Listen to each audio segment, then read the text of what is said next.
नमस्कार। ये जो वड़ा पाव देख रहे हैं ये मात्र 12 रुपए का है, लेकिन एयरपोर्ट में घुसते ही ये 350 रुपए का हो जाता है। 350 12 350 12। आज की खबर मुंबई एयरपोर्ट से आ रही है। एयरपोर्ट में मिल रहा था 350 रुपए का समोसा। वो समोसा खाने के बाद युवक ने 3 दिन तक पॉटी करने से किया इनकार। युवक का कहना था इतना महंगा खाया है, कुछ टाइम तो पेट में रहे। जब पूरा भारत महंगाई में तड़पता है तो उस तड़प में एयरपोर्ट वाले महंगाई का नंगा नाच करते हैं। 10 रुपए का पानी एयरपोर्ट में 80 रुपए का मिलता है। मैं उनसे पूछना चाहता हूँ, कौन सी बुआ का मिनरल डालते हो जो 10 रुपए का पानी 80 रुपए का हो जाता है। इस एयरपोर्ट की महंगाई का शिकार हुआ युवक। वो पहली बार एयरपोर्ट गया था। उसे एयरपोर्ट की आवो हवा की खबर नहीं थी। वो अपने साथ रोटियां तो लाया था, लेकिन उस उल्लू के पट्टे ने रोटियों को लगेज में डालकर अंदर भेज दिया। ये विक्टिम की पहली गलती थी। फिर भूख लगने पर एयरपोर्ट में जहां समोसा दिखा, एक्सक्यूज़ मी कह के बिना रेट पूछे ऑर्डर कर डाला। ये विक्टिम की दूसरी गलती थी। समोसे का एक बाइट खाने के बाद विक्टिम ने तीसरी गलती कर डाली। उसने बिना रेट पूछे पानी ऑर्डर कर डाला। जब एयरपोर्ट के ठेले वाले ने 550 रुपए का बिल युवक के हाथ में थमाया, बिल देख के युवक के दोनों बोर्डिंग पास फट गए और युवक वहीं पे बेहोश हो गया। उसे पसीने की छींटें मार के उठाया गया क्योंकि एयरपोर्ट का पानी बहुत महंगा था। पसीना पोंछने के लिए युवक ने टिश्यू पेपर का इस्तेमाल किया। ये विक्टिम की चौथी और आखिरी गलती थी, क्योंकि टिश्यू को paper handkerchief with moisturiser soaking face dead cell बोल के 150 रुपए में बेचा। गांजा हो या हैश, हम सबको माल मानते हैं। आइए युवक का हाल जानते हैं। आपको पता है कि एयरपोर्ट की चेयर में बैठने के 500 रुपए लगते हैं। क्या बात कर रहे हैं रंजन जी? अरे मजाक कर रहा था। खैर, दोबारा एयरपोर्ट आएंगे जी? रंजन जी, इससे अच्छा ट्रेन से नहीं आ जाएंगे हम? उतना ही टाइम लगता है। 2 घंटा पहले भी आओ, 1.5 घंटा लगेज के लिए वेट करो, 2 घंटे का फ्लाइट, 8 घंटा में तो फिर ट्रेन से नहीं पहुंच जाएंगे। तो देखा आपने, एक समोसे ने युवक को कैलोरीज के साथ साथ ज्ञान भी दे दिया। युवक से बातचीत की तो पता चला युवक 3 दिन तक हगेगा नहीं, क्योंकि 350 रुपए का समोसा जो खाया है। सोचो, अगर 3-4 समोसे खा लेता तो वो घर से बाथरूम ही हटा देता। अरे एयरपोर्ट वालों, इतना महंगा समोसा दे रहे हो तो कम से कम एयर होस्टेस के हाथ से तो खिलाओ।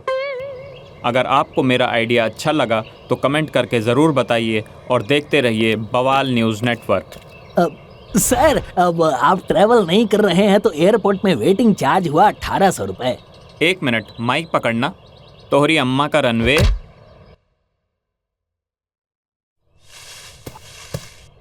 हर घर में माँ बाप को वृद्धाश्रम भेजने का कहर हो गया।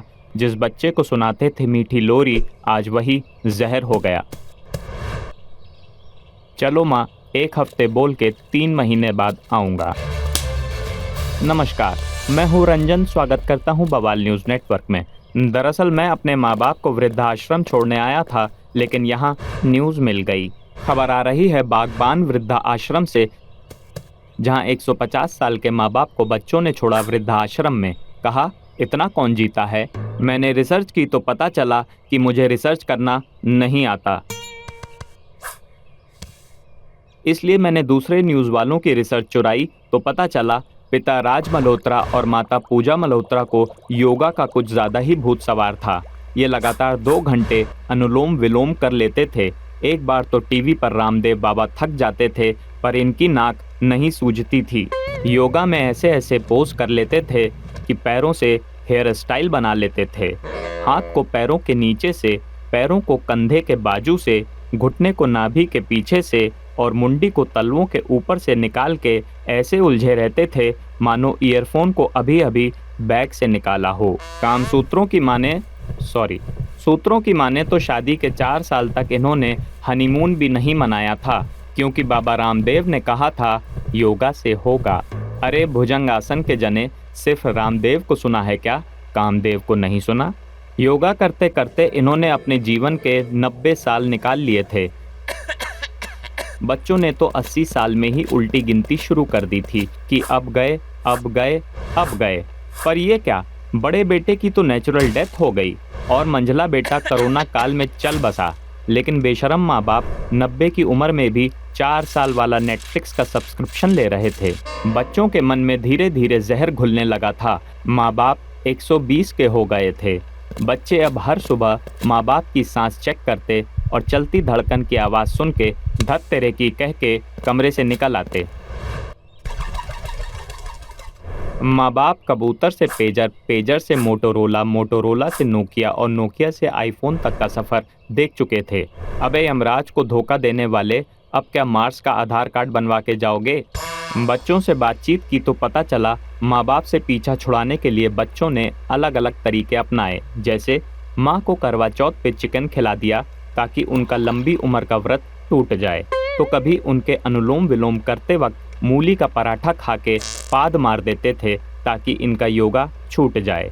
हद तो तब हो गई जब रिसेंटली उन्होंने इजराइल और फिलिस्तीन का ट्रिप ऑफर कर दिया।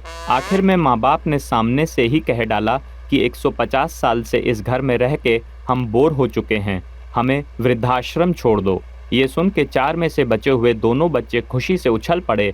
उछलने की वजह से 86 साल के बच्चे की कमर में दर्द शुरू हो गया। दूसरे बेटे ने तो आनन फानन का भी इंतजार नहीं किया, गाड़ी स्टार्ट की और माँ बाप को आंखों में पट्टी बांध के 2 शहर दूर वृद्धाश्रम छोड़ाए ताकि मोह में भी वापस न आ सकें। जो ठक से बजे वो लकड़ी, जो टन से बजे वो मेटल है। एक ही डिसीजन में माँ बाप और बच्चे तीनों सेटल हैं। तो दोस्तों, आज के एपिसोड से हमें ये सीख मिलती है कि सूप 1/2 करके खरीदो तो फुल प्लेट से ज़्यादा मिलता है। धन्यवाद। This is RRR signing off. कोई झाड़ू दिखाए तो ताली दो, विराट कोहली गाली दो, ट्यूबलाइट को फ्यूज करो, विराट कोहली अब्यूज करो। जी हाँ दोस्तों, ये भड़के हुए फैंस की भीड़ विराट कोहली से नाराज़ है। दरअसल हुआ यूं कि विराट कोहली ने मैच के दौरान गाली का जवाब दिया स्माइल से। फैंस ने कहा अब ये हमारा विराट नहीं रहा। मैं हूं आपका अपना RRR रिपोर्टर रंजन रामपुर वाले। स्वागत करता हूं बवाल न्यूज़ नेटवर्क में। कोहली को उसका गुस्सा, अग्रेशन, गाली गलौज ही उसे विराट बनाता था।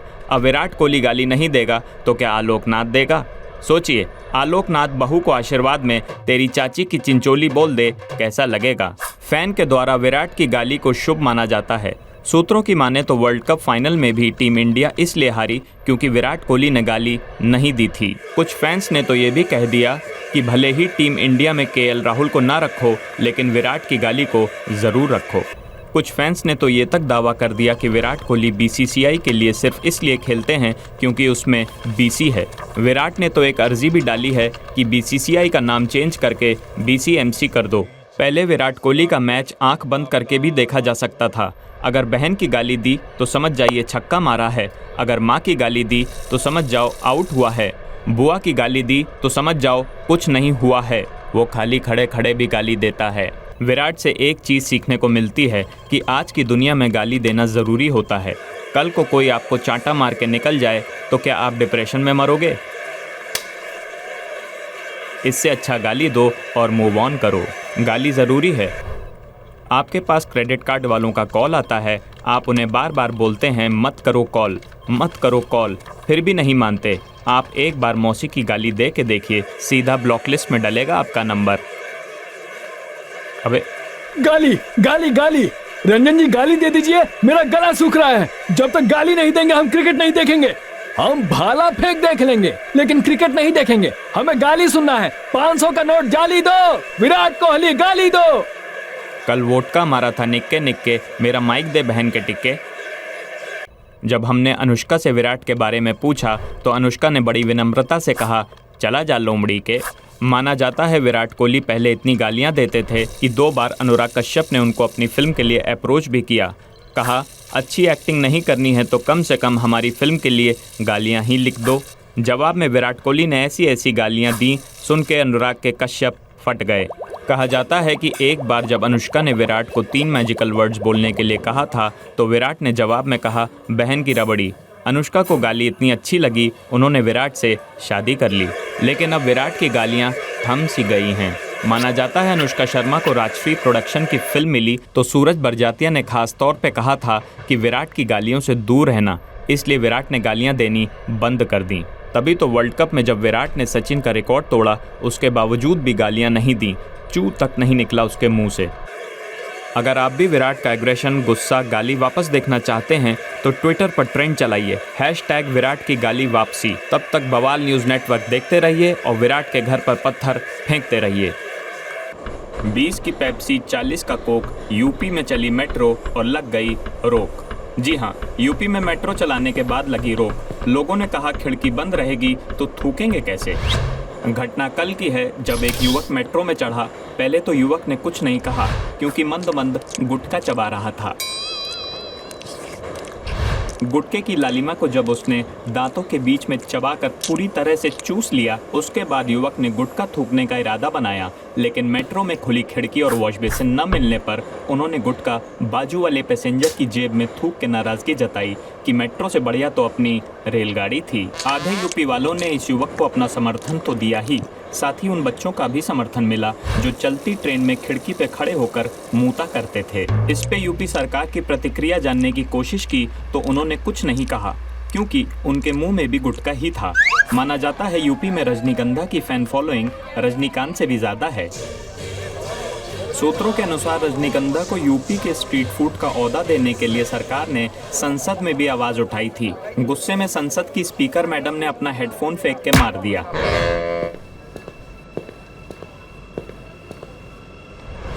आप मेरे पीछे जो लाल देख रहे हैं ये कोई फिल्म फेयर की रेड कारपेट नहीं है, मेट्रो का प्लेटफॉर्म है। कुछ युवकों द्वारा गुटखा खा के थूका गया है।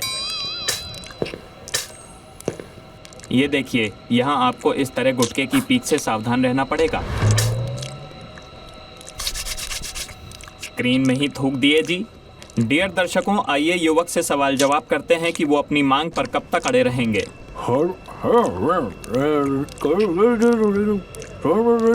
कृपया गुटखा थूक के बात करिए।